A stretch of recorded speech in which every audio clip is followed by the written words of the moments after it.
L'île de Robben Island est située dans l'océan, au large de la ville du Cap. C'est à bord d'un hélicoptère que le président de la République a fait le trajet de 6 km 900 pour atteindre la petite île. Mesurant à peine 3 km 300 de longueur et 1 km 900 de largeur, Robben Island est entré aujourd'hui dans l'histoire.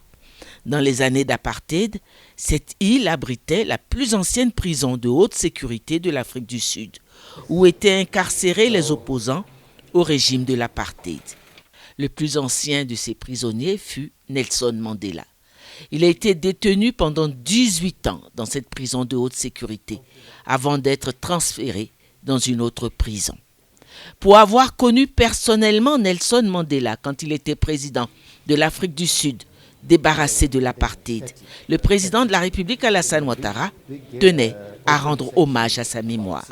Une visite guidée de cette prison devenue aujourd'hui un musée a montré les conditions de détention. Le président de la République a visité la petite cellule occupée pendant 18 ans par le prisonnier Nelson Mandela. La petite cour de la prison où les prisonniers étaient autorisés à prendre l'air à certains moments de la journée. La place qu'occupait Nelson Mandela au réfectoire aux heures des repas. Avec beaucoup d'émotion, le président de la République s'est exprimé à la fin de la visite. Nous venons de visiter Robben Island.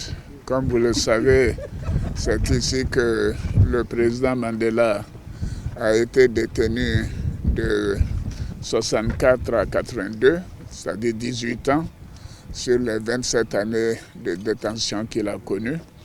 Nous venons de visiter un bloc de la prison et c'était un moment très émouvant. Et je dois dire que j'ai eu le privilège de rencontrer le président Mandela à sa sortie de prison quand il est venu en Côte d'Ivoire en 92 et aussi bien évidemment dans mes fonctions antérieures. Et je dois dire que c'était un grand homme. Et en signant tout à l'heure le livre, nous présentons tous nos respects au peuple sud-africain qui est incarné par Madiba et dire toute l'émotion que nous éprouvons et lui réitérer toute notre affection, notre admiration et dire que c'était un homme qui s'est sacrifié pour l'humanité et pour la paix et la réconciliation dans son pays. C'est une très grande leçon et je suis particulièrement honoré avec tous mes collaborateurs qui m'ont accompagné pour cette visite mémorable. Je remercie le président Ramaphosa et bien sûr le gouvernement et le peuple sud-africain de nous avoir offert cette opportunité. Le président de la République a ensuite quitté Robben Island pour le Cap où il a pris son avion pour se rendre en France.